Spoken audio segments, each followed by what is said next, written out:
questions.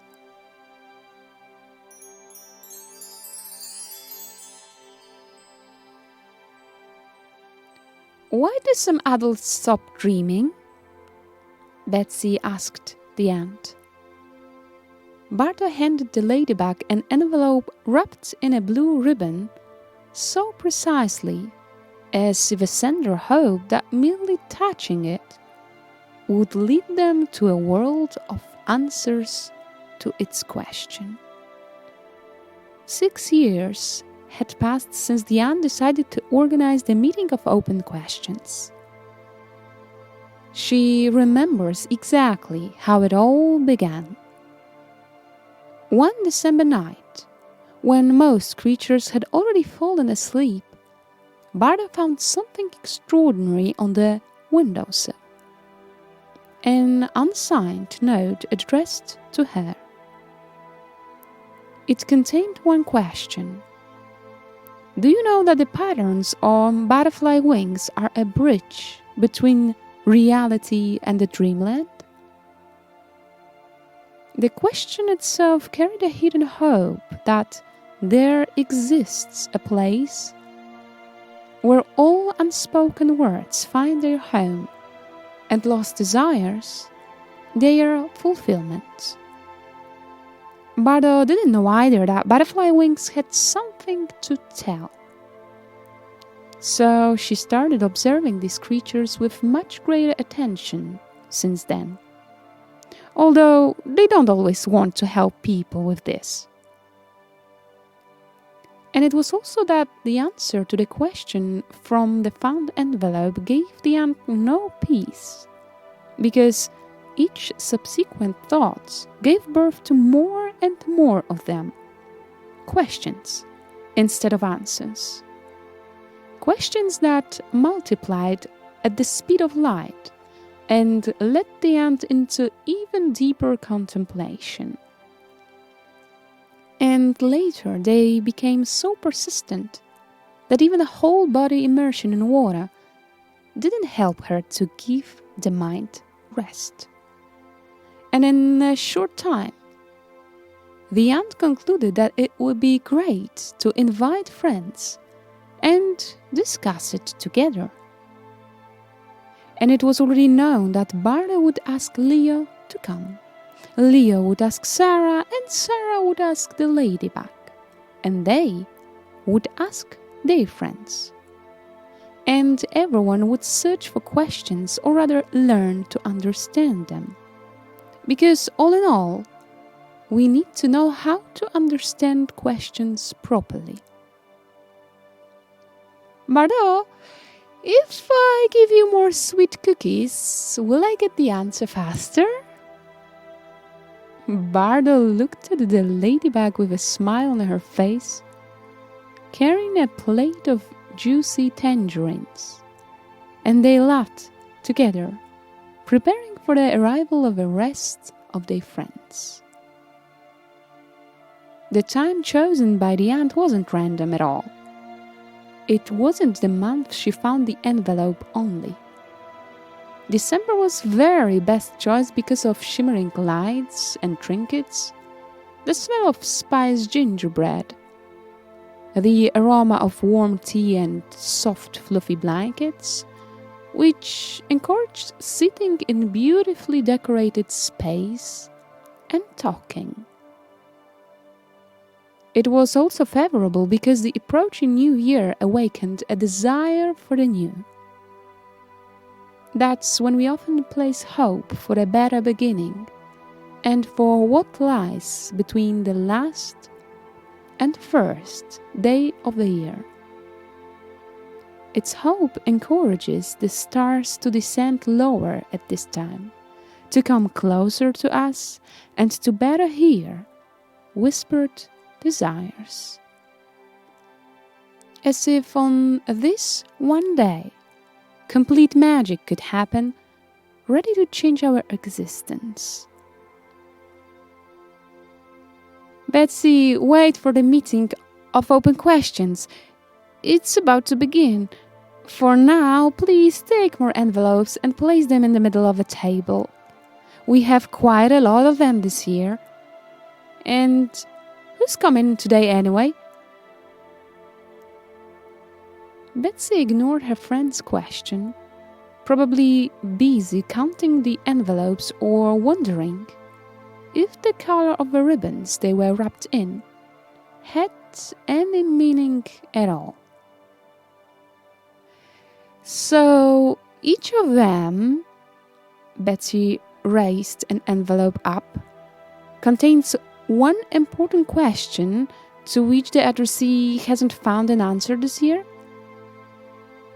And why can't we know which belongs to whom?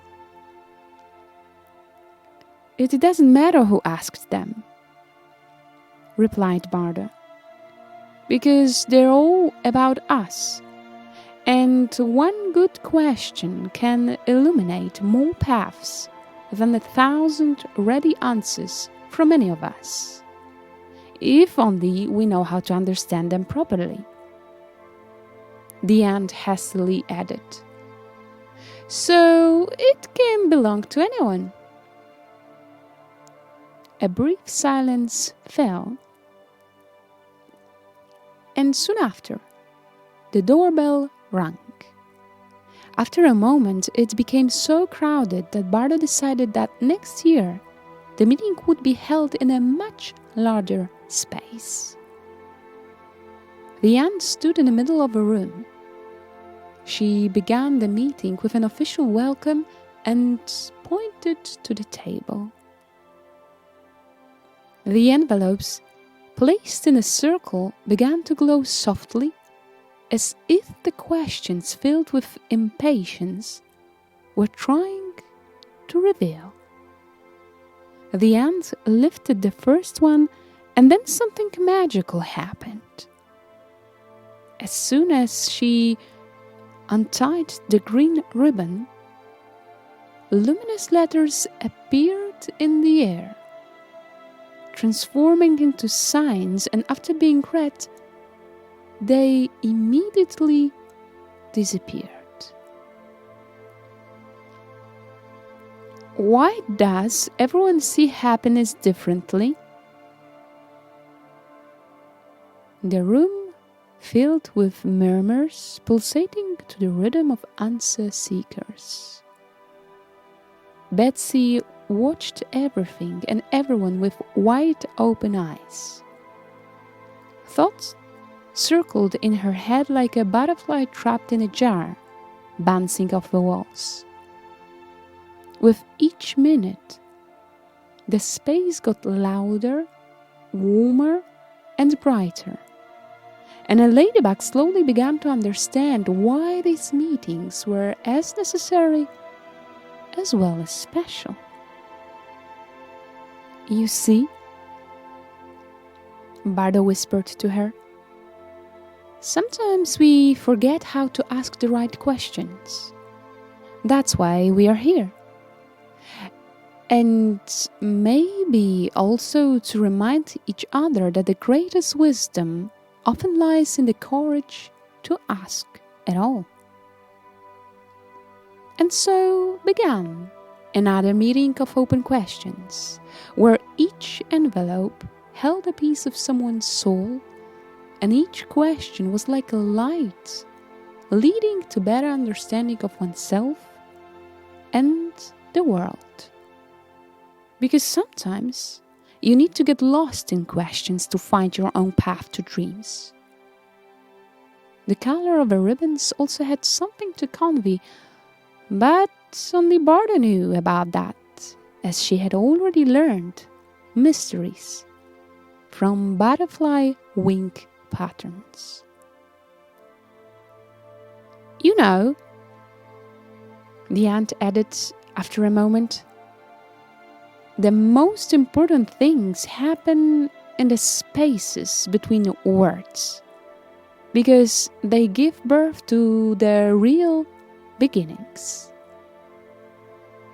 Bardo, can you be clearer, please? Replied the now overwhelmed ladybug. And can you finally answer my question? Why do adults stop dreaming? The guests started to leave slowly. It became peaceful and light. The ant felt that such meetings had something of the magic of first snow. They are delicate and fleeting.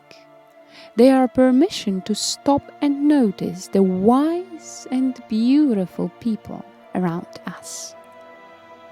The footprints of so many guests remained as if for later, purposely extending these magical moments. Well, I think most adults came to believe that dreams have an expiration date and one color. And maybe also a bit out of fear. Of fear? Interrupted the surprised ladybug. Betsy, there were exceptionally many questions this year. I'm tired now. It's time to go home. And looking at the ladybug with apologetic eyes, she added, "And you, what do you think? How many colors does your biggest dream have?" The meeting of open questions always ended with a question, not the one written in envelopes and put aside for later. A question flowing from the present moment, from here and now, from friendly care about understanding spoken words, and a desire to do differently with dreams than most. Betsy applied lipstick, put on a fluffy glittery jacket, and waved goodbye to the ant. On her way home, she started counting how many colors her own dreams had. 1, 2, 3, 4, 5, 6 colors, 7, 8 of them, 9, 10, 11, 12, 13, 14, 15, 16, 17, 18, 19, 20, 21, 22, 23, 24 colors, 25, 26, 27, 28, 29, 30, 31, 32, 33, 34, 35, 36, 37, 38, 39, 40.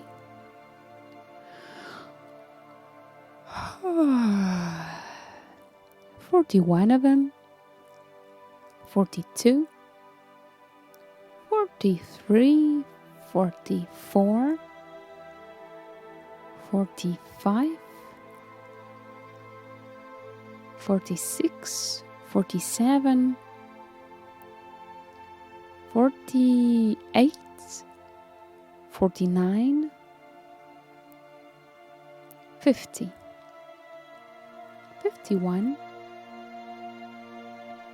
52, 53, 54, 56, 57, 58, 59, 60. 61 of them, 62, 63, 64, 65, 66, 67, 68, 69 colors, 70, 71, 72, 73, 74, 75,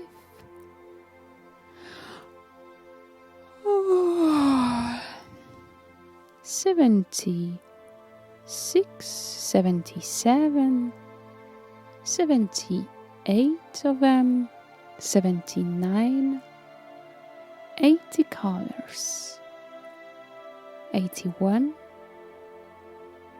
82,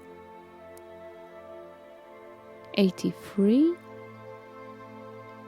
84, 85, 86, 87, 88, 89, 90. 91 of them, 92,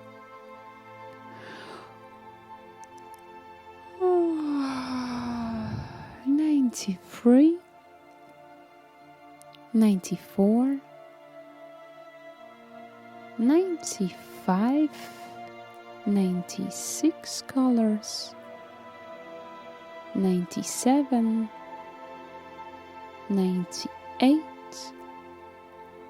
99 colors.